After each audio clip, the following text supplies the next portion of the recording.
और उत्तराखंड के मुख्यमंत्री पुष्कर सिंह धामी को देख सकते हैं आप, जो कि यहाँ दिल्ली में प्रचार करते हुए नजर आ रहे हैं। क्योंकि दिल्ली में एमसीडी का चुनाव हो रहा है और उस चुनाव में उत्तराखंड वासियों को साधने की कवायद के तहत यहाँ पर मुख्यमंत्री पुष्कर सिंह धामी को बुलाया गया है और बीजेपी प्रत्याशियों के समर्थन में वोट की अपील करने के लिए पहुंचे हुए हैं। उत्तराखंड की एक बड़ी आबादी दिल्ली में रहती है, उत्तर प्रदेश और उत्तराखंड की।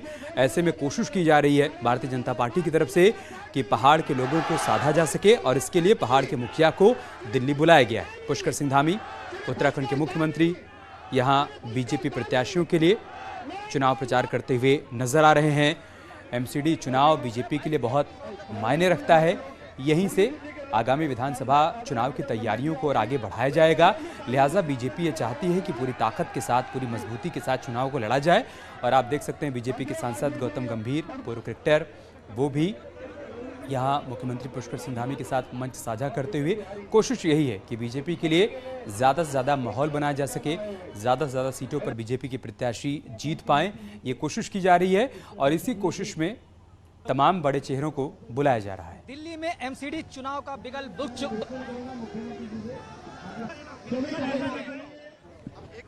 आराम से भाई, एक मिनट थोड़ा पीछे हो जाओ, थोड़ा पीछे हो जाओ।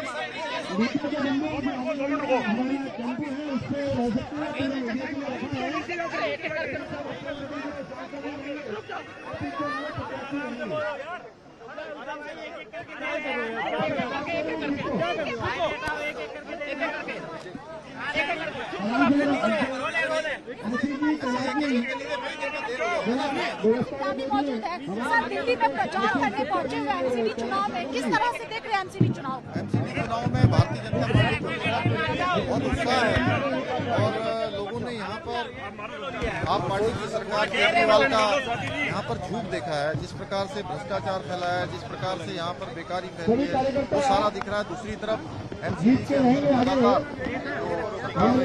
बहुत अच्छा काम किया है, चाहे वो आज अस्पतालों के रूप में हो, चाहे निःशुल्क जो है भोजन के रूप में, मिड डे मील के रूप में हो, या WS के जो मकान बनाने हैं वो 3024 जो फ्लैट बनाकर भी दिए हैं। तो हर क्षेत्र में चाहे जल जीवन मिशन हो या मोदी जी के नेतृत्व में घर घर तक जल पहुंचाने का काम नल से हो रहा है।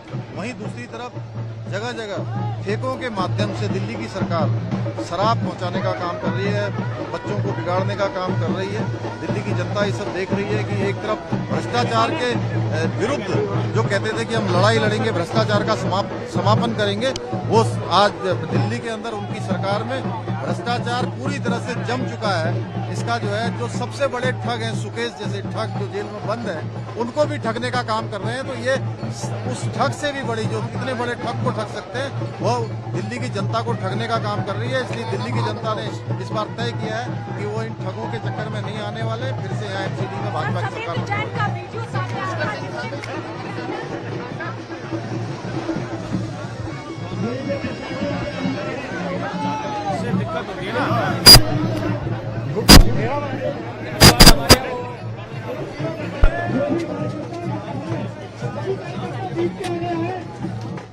तो प्रवासी पहाड़ियों को साधने की कवायद की जा रही है और उसी कोशिश के तहत उत्तराखंड के मुख्यमंत्री पुष्कर सिंह धामी दिल्ली एमसीडी चुनाव में बीजेपी प्रत्याशियों के लिए प्रचार करने के लिए पहुंचे हैं।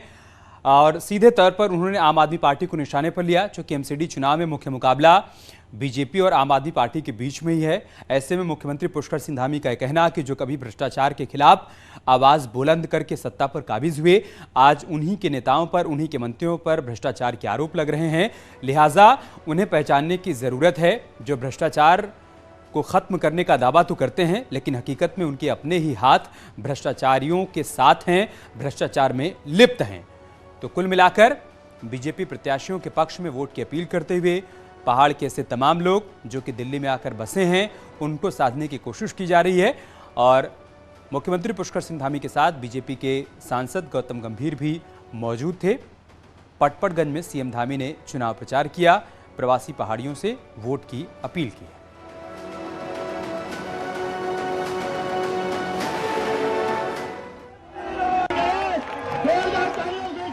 ये तस्वीरें आप देख सकते हैं। प्रस्तावित कार्यक्रम के मुताबिक आज उत्तराखंड के मुख्यमंत्री पुष्कर सिंह धामी दिल्ली में हैं। पटपड़गंज पहुंच गए वो, जहां पर बीजेपी की तरफ से चुनाव प्रचार का कार्यक्रम आयोजित किया गया था। वहां बीजेपी प्रत्याशियों के लिए उन्होंने वोट की अपील की और साथ ही साथ आम आदमी पार्टी को निशाने पर लिया। उन्होंने कहा कि दिल्ली में आम आदमी पार्टी की सरकार है और आंदोलन के दौरान वो भ्रष्टाचार के खिलाफ लड़ाई लड़ने की बात कहा करते थे, लेकिन सत्ता में काबिज होने के बाद वो भी भ्रष्टाचार में लिप्त हो गए हैं। ऐसे में एमसीडी चुनाव के दौरान उनको जानने और पहचानने की जरूरत है। कहीं ऐसा ना हो कि एमसीडी चुनाव में भी वो जनता के साथ धोखा कर दें।